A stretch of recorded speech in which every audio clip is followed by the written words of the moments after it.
Hey guys, what's up? This is Gina Ifoe, the one and only African superstar, bringing you an important message.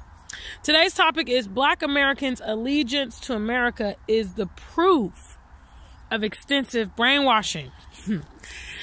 Before I get started, big shout outs to the African Superstar family. I appreciate you guys. Thank you so much for watching. Greetings to any new viewers. I am Gina Ifoe, the African Superstar, and I like to talk about thought-provoking subjects such as this one. I was having a conversation within the last month. I can't actually recall when or where I was, if I was in the airport or on a plane or whatnot. And I was talking to a Black American, and this person was telling me that, you know, they kind of were interested in Africa, but then they were kind of nervous. And what they really wanted to do was to establish themselves some kind of way in America. And, you know, naturally, I mean, I can't help but to get into the subject.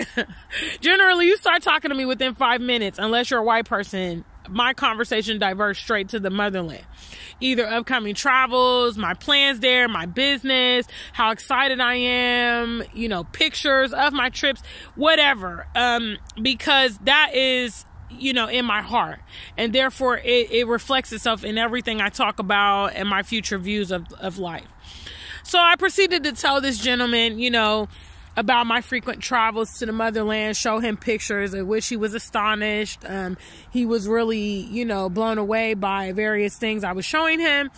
And I want to talk about this subject because in reality, okay, for all of the hardship that Black people have faced in America, you think they would be running as far as they could to get away from that place. But yet and still, you have some Black Americans that are fiercely loyal to America when the complete foundation of it does not edify our people in any way. You know, and basically what happens is, you guys you guys aren't builders and neither am I, but we all know that in order to build a structure, you have to establish a foundation. The foundation sets the stage for the rest of the project. If something is faulty with that foundation, if that foundation is not stable, that impacts the entire house. If you think about America as in a house, and we go back to the historical origins of, you know, the development of the current government that we have, the Constitution, just, you know, white supremacy as a whole. We have to start and acknowledge that that foundation was never, ever designed with us in mind. Okay, that includes the government, that includes the educational system, that includes the police system, that includes, you know, financial institutions. I mean, everything, religious, you know, everything was designed for white people, quite frankly, and not just white people, but usually the elite white people. What that means is, regardless of how you try to supersede the system, you are not going to overcome the system in America. There's so many foundational challenges that you have to overcome. If you really, really want prospects that are free of, you know, the ball and chain, so to speak, you want to be independent. You know, this is kind of an argument that people raise against reparations. You know, not that reparations are very likely to be awarded in America, or at least that's my opinion. You know, if they ever did get awarded, I'll take it back, you know, but at this point, I don't see it really happening. But that's the argument with reparations, is like, okay, you're going to receive perhaps a reparations check. Okay. And a lot of people are going to pour it right back into America. You know, they would fuel the economy with those reparations checks. So essentially, it would be like, if you're a parent, it would be like you giving your children $100 bill. Okay, and then telling them, you know what, you need to pay me for the clothes that I buy you. You need to pay me for the food that I provide. You need to pay me for this house, this rent. You know what I'm saying? You need to pay me for transportation. You know what I'm saying? And you end up absorbing that whole $100. It's as if you never even gave it to the kid, because they pour it right back in to the giving institution. You know, for me, I don't trust establishing myself in any Western environment. I don't trust it because I've seen personally, and I've learned through research and also from hearsay of other people's stories and experiences, just how the house always wins. You know what I mean?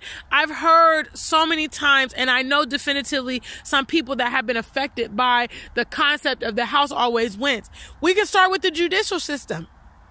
You know, most of us have heard stories of innocent Black people that have done extensive, sentences, if not life, if not executed, for crimes that they blatantly didn't commit.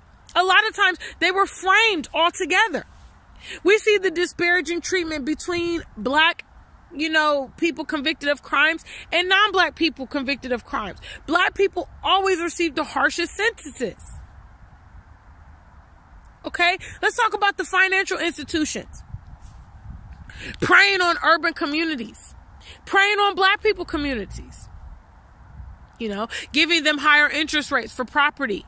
Refusing to give them loans or giving them absorbent interest rates for loans. Predatory lending, which means people that really can't afford certain products will be given certain products, or they will be targeted by certain financial institutions because of that vulnerability. Let's talk about the educational system. Let's talk about how it is demographically. Certain schools get poor education, poor teachers, low funding, less extracurricular activities, which does what? Breeds, crime and mischief, because when the children are bored, that's what they get into. They save the poshest programs and all the funding for those other schools that often lack in diversity to what? Sustain and propel their own children forward. Guys, Black people's allegiance is a direct correlation of brainwashing. Because if you just take 5 minutes and you think over the course of your life, your parents' life, your grandparents' life, your great-grandparents, if you know them, and our ancestors, and actually history relative to our ancestors, then you know that your prospects in the West are not going to go forward. Who are you? The hashtag is, are you a superhero? Because I really challenge you guys to think about it. Are you bigger and badder and more smart and, better looking and more intelligent and more educated than everyone who's come before you? All the countless Black people that are dying at the hands of these officers through police brutality. What signifies you between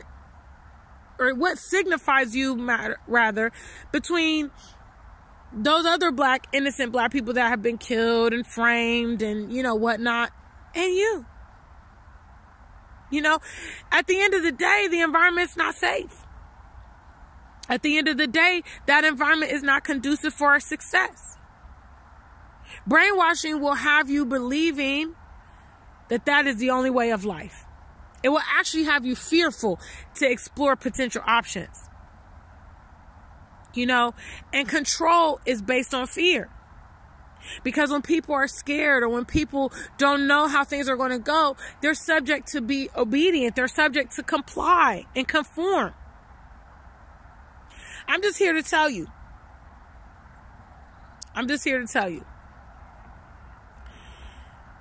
If you love America as a Black person,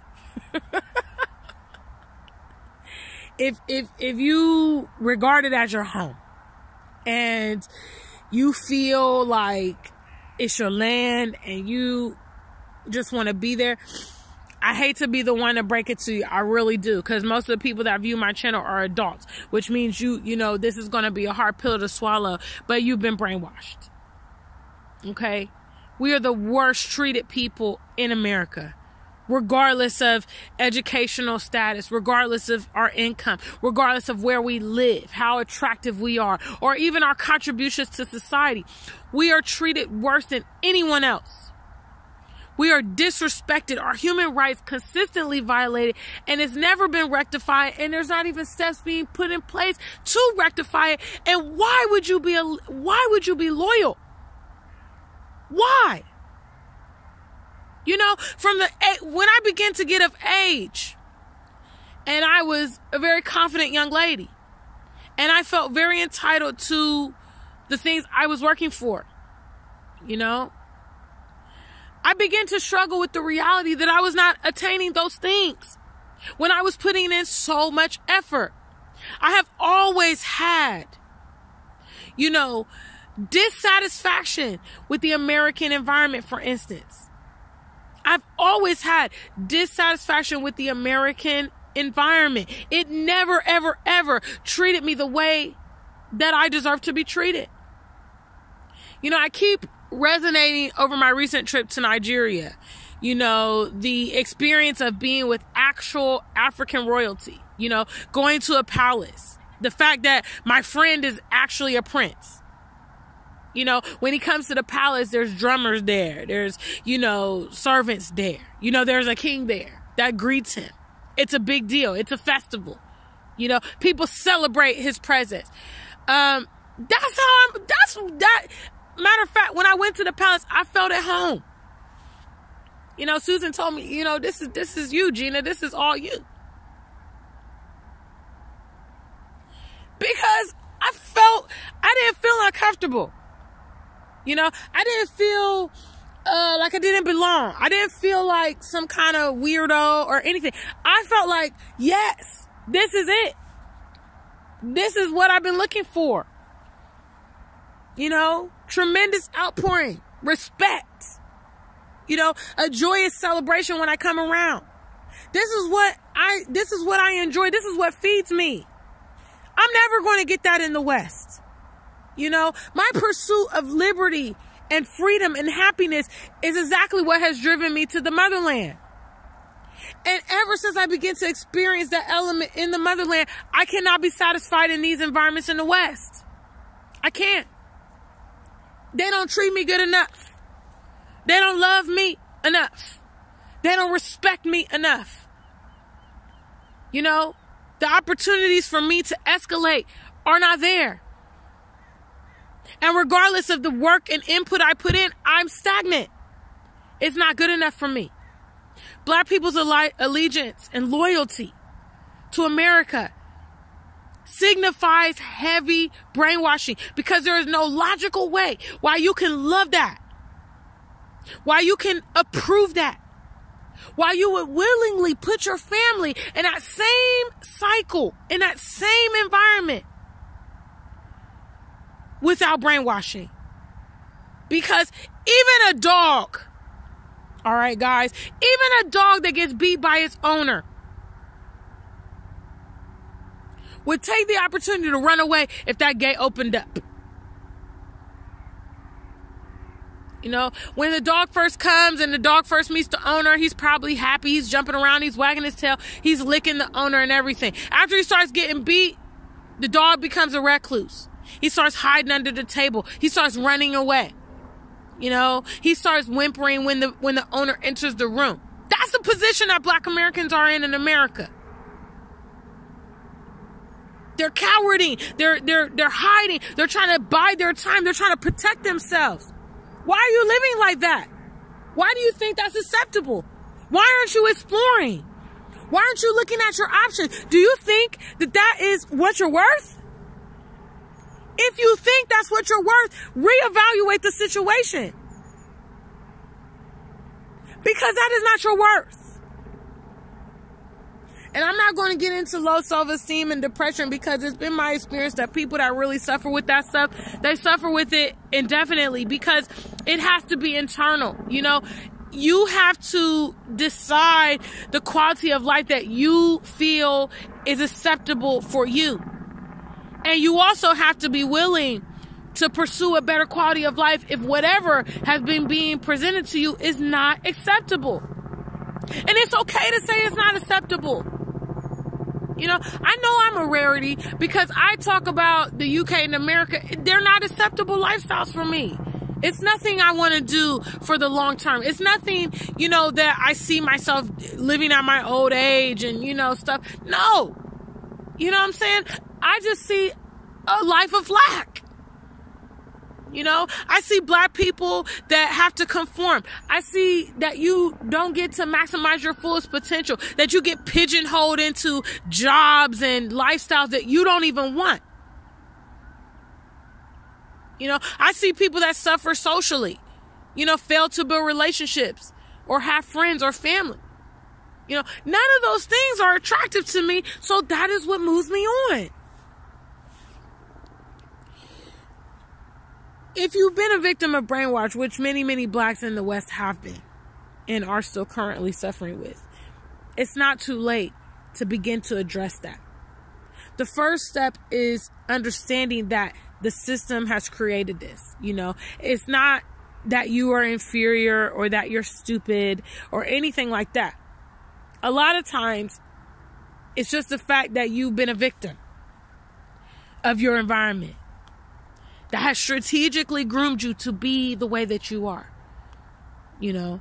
But it's not beyond reproach. It's not too late. You can turn it around, but you will have to open your mind. You will have to do independent research. You will have to go against the grain. You will have to be courageous because all this stuff is off the beaten path. And that is the real. I want to bring this message today because I see a lot of black Americans that are just completely ignorant and turned off to truth and reality. I see that they are frustrating a lot of you others that claim to be Pan-Africans and pro-blacks. And I have to tell you, look, you got to know going into this pathway that what you're going to be up against. And you have to know that it's common. You know, we are minorities. You know, Pan-Africans and pro-blacks, we are minorities even among our peers. The brainwashing is so real. Big shout outs to those of you that have watched this video today. I love you. Look, subscribe to the channel. I say if you watch more than 1 or 2 videos and you keep coming back, just go ahead and hit the subscribe. You know what I'm saying? I appreciate any support to this platform. You're able to contribute via Cash App, PayPal, GoFundMe, or Super Chats when we do live videos. Everything helps. I appreciate what you do. Thank you so much, guys. Until we meet again, stay black and true. If you ain't black, just stay true.